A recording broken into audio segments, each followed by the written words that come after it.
I think I read somewhere that you said you went to Catholic school and you walked around Catholic school with a Slayer shirt on, which is just so great and hilarious. And I think we all knew kids like that when we were growing up who were just like, their parents were kind of like, go here. And you're like, man, I want to fucking rock. Yeah. And, but that was very much you growing up.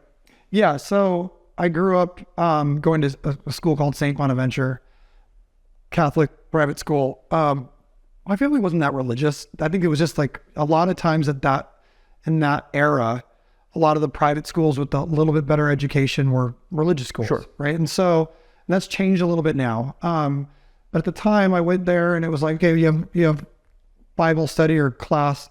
And I remember, the Rev went there and this is before he was the Rev, and Jimmy Sullivan, 1 year older than me, just a total troublemaker. He got kicked out in second grade. I was a year behind him.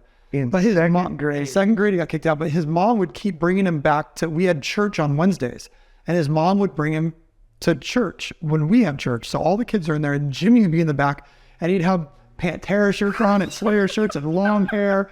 And it was like, dude, it's so cool.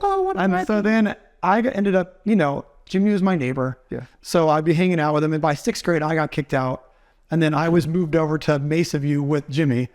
And, but we were those kids that were wearing the heavy metal stuff, getting in trouble, knocking over trash cans, ding dong ditching, ripping people's Christmas lights down, just being troublemakers. Were you kind of coming up in that like kind of CKY jackass? Were you like influenced by that in any way, where like a bunch of kids were like into skate culture at that time? Yeah. So I think we were a little before that, because this was like fifth, sixth, seventh grade. And we were really into bands that were coming up. It was like, there was a big problem with punk rock in the media. It was like every weekend there'd be a big like an hour-long thing, and I would tape it because it would be like, this band Guttermouth started a riot of San Bernardino, and then this band and so it was like all these Guttermouth, Rancid, No Effects, Bad Religion. Like the punk scene was really big, and that's what we were really involved in, but we also loved metal.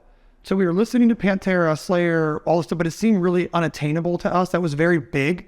And then there was our scene, which was, this new thing called Warped Tour was starting.